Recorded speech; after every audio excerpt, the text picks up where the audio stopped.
जी, ये आपके जीवन का सबसे महत्वपूर्ण चुनाव होगा, क्योंकि सिर्फ जीत आपकी नहीं होगी, जीत कांग्रेस पार्टी की नहीं होगी, इस क्षेत्र के 36 कौम के लोगों की जीत होगी और जीत का सारा जनता के सर बनेगा।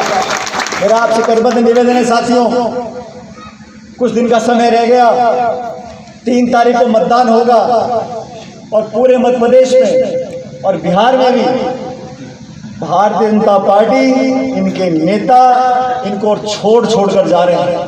पहले शिवसेना भग गई, अकाली दल चला गया, अब ले दे के कोई एक आध साथी बचा है। क्योंकि जिस प्रकार की राजनीति हो रही है, दमन की राजनीति, आक्रमण की राजनीति, आवाज को दबाकर कुचलने की जो राजनीति हो रही है, उसको नौजवान और किसान पसंद नहीं करता। हम चाहते हैं स्वच्छ राजनीति हो, हार जीत होती रहती है, सरकारें बनती है, बिगड़ जाती हैं, नेता आते चले जाते हैं, पार्टियां बनी निबट जाएंगी, लेकिन देश रहना चाहिए, जमहूरियत रहनी चाहिए, लोकतंत्र रहना चाहिए। और खासकर मेरे दलित बहनों भाइयों से, आदिवासी बहनों भाइयों से बोलना चाहता हूं कि आपका विधायक वो बने जिसको आपकी वोट की कीमत की पहचान हो, तो वो आपके काम भी आएगा। अगर डर और लालच से कोई वोट दे देगा तो विधायक वो आपको मुंह नहीं दिखाने वाला। आपकी वोट की कीमत आपके हाथ में है, एक एक बटन पंजे के निशान पर शिवराज जी को जिताकर 3 तारीख को भोपाल भेजो, विधायक बनेंगे, आपके सारे काम करेंगे और हम सब आपके साथ हैं। और हम तो पड़ोस के राज्य के हैं, राजस्थान में हम लोगों ने संघर्ष किया और बीजेपी सरकार को उखाड़ कर फेंक दिया और कांग्रेस का शासन आज बना। हम अपनी बात बोलने में कभी चूकते नहीं। वो आम घटना नहीं थी, वो एक सोच का प्रतीक था कि संविधान और संसद के बाहर से ऐसी ताकतें हैं जो गरीब से उसका अधिकार छीनने की ताकत रखते हैं, और वो ताकत नागपुर से आती है उन लोगों से जो सरकार को कठपुतली बनाकर चलाना जानते हैं। ऐसी सोच, ऐसी प्रवृत्ति रखने वाली पार्टी पिछले दरवाजे से दोबारा यहाँ सरकार में आ गई है। लेकिन मैं जानता हूँ लोकतंत्र की सबसे बड़ी खूबसूरती यह है कि कोई कितना बड़ा हो जाए, कितने बड़े पद पर बैठे, लेकिन वोट मांगने के लिए 5 साल अपना सर झुका के उसको हाथ जोड़कर वोट मांगना पड़ेगा।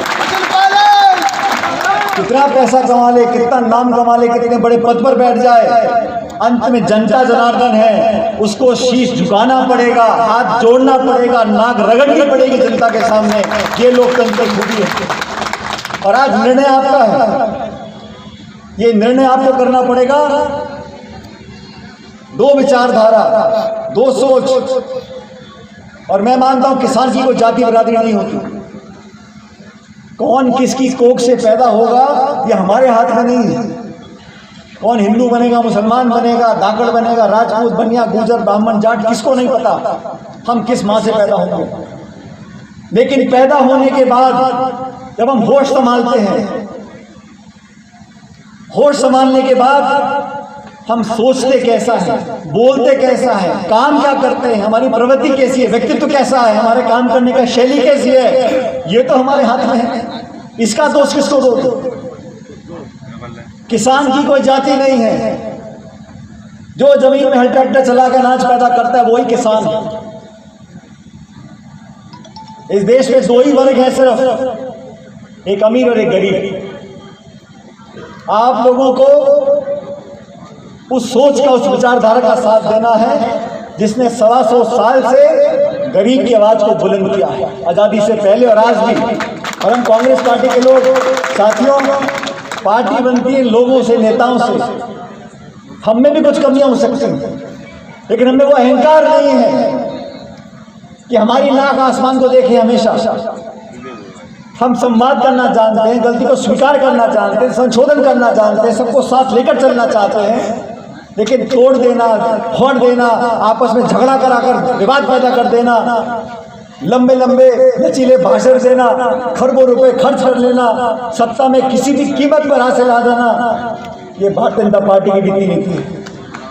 आज आप लोगों को सिर्फ विधायक नहीं चुनना, आप लोगों को एक जवाब देना पूरे देश के अंदर कि जो लोग शासन में रहे, भोपाल में, दिल्ली में, कोई कमी नहीं छोड़ी इस प्रदेश के अंदर लूट खसोट करने की, और जब परिवर्तन आया तो गले नहीं उतरा। और आज हम सब लोगों को मिलकर, आज बहुत दूर से आचार्य प्रमोद जी, मैं, हम सब साथी और मैं तो धन्य हूँ, आज मुझे दोबारा उस धरती पर आने का मौका मिला जहाँ स्वर्गीय पायलट साहब एक बार आपके पीछे आए थे और इन्हीं पंडित जी के लिए आए थे। उस टाइम तो आपके पार नहीं पड़ी, लेकिन पंडित जी पार पड़ेगी और सूझ समेत पड़ेगी।